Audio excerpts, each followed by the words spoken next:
Coming up now in your spoiler-free wrestling news rundown, we've got all the latest on Vince McMahon's resignation from TKO and WWE. We've got some news on how much the Khan family sports empire is worth via a recent article published by Forbes. And we've also got the lineups for tonight's Royal Rumble and AEW Collision. All that and more coming up now. All right, starting things off with the big news. Vince McMahon has resigned from WWE and TKO Group Holdings for the first time since the summer of 2022, when he briefly retired before forcing his way back in January 2023. For the first time in more than 40 years, aside from that brief 6-month period, Vince McMahon has nothing to do with the wrestling industry. The wrestling industry moves on without Vince McMahon. Here is the statement that was given to Deadline from Vince McMahon's camp. He said, "I stand by my prior statement that Miss Grant's lawsuit is replete with lies, obscene made-up instances that never occurred, and is a vindictive distortion of the truth," McMahon said.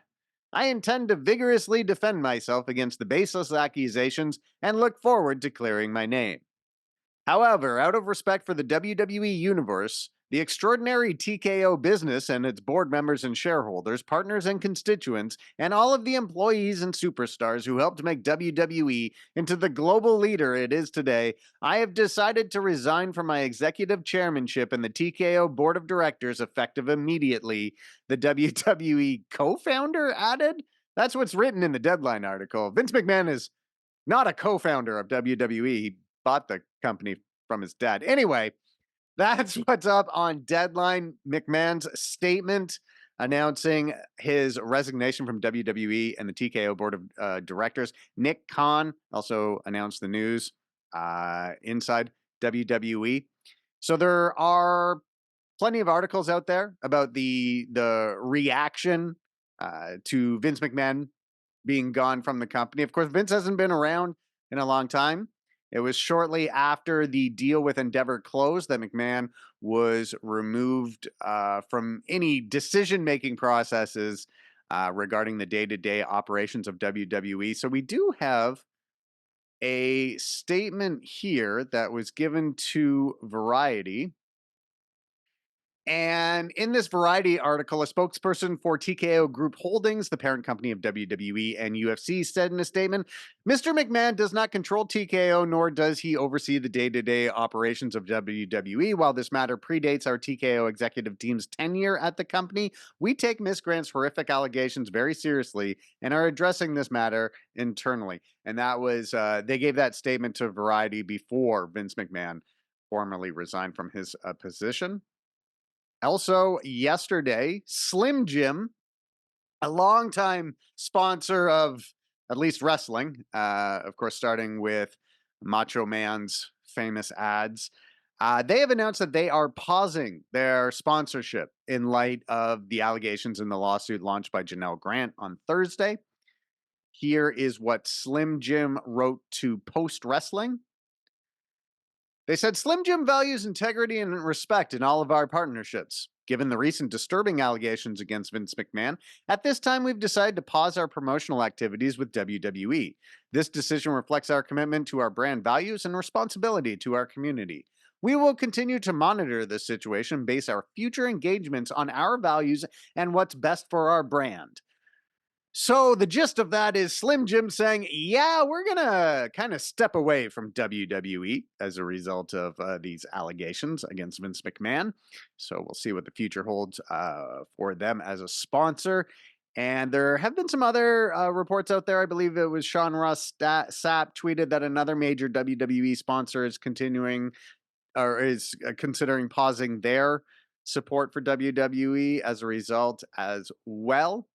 Now, there was a part in the lawsuit on Thursday, and we covered this in the breaking news edition that we did for it. There was a part in the lawsuit that said Janelle Grant was never contacted by the WWE board of directors in regards to the internal probe that they launched. That internal probe was concluded in November 2022. So Jeff Speed, it's a interesting name. Jeff Speed was a board member with WWE, and he resigned in 2023. I think after reading this, you'll be able to figure out why. So Jeff Speed was the WWE board member who who spearheaded the internal probe into the allegations against Vince McMahon that came out in the Wall Street Journal article in 2022. So in the lawsuit, it said that the board's investigating committee never even bothered to interview Miss Grant, according to the lawsuit, which describes the investigation as a sham. Jeff Speed, who led the investigation as a board member, described it as thorough and emphasized that Mr. McMahon had publicly left the company while it proceeded. He said, I remain confident in our investigation, which included outreach to Miss Grant and engagement with her lawyer, Mr. Speed said in an email sent Thursday by Simpson, Thatcher, and Bartlett LLP, the law firm hired to represent the committee. Mr. Speed, who left the WWE board in 2023, you can probably imagine why, added that he recognized the horrific nature of the allegations in the lawsuit, but that he was not at liberty to comment on what was and was not learned during our investigation. So, according to this board member, they did reach out to Janelle Grant. She was part of that investigation. And I think it's fairly important to note that the guy who headed up that internal probe, he got out of the company pretty quickly after Mr. McMahon got back in. And just a couple of interesting takes, I guess, on the Vince McMahon situation up on your screen right now. We've got Lance Storm. Of course, Lance Storm worked for many years in WWE. He also worked as a trainer for the company. He's currently with TNA Wrestling. And of course, he ran the Storm Wrestling Academy for many, many years, training many wrestlers that are out there active today, such as Chelsea Green, Taya Valkyrie, Tyler Breeze, many, many others. But so he wrote on Threads all those years that Vince looked down his nose at pro wrestling with disgust, claiming and wanting to be something better than, something more respectable. Well, today pro wrestling looks down its nose at him with disgust, not just wanting to be, but knowing it is so much better and more respectable than Vince McMahon. So, Lance Storm making a statement there. Dave Meltzer wrote on X, and I think this is very important to note, is that Vince really isn't coming back this time. He doesn't have the voting power. That lawsuit made it impossible. Sponsor pullouts can be a domino, and they need to stop the dominoes from falling immediately. Brandon Thurston would add that Vince does not have the ability to force his way back into the company in the same way that he did in January 2023. Thurston writes, Vince's super voting power is no more since the TKO merger was completed last September.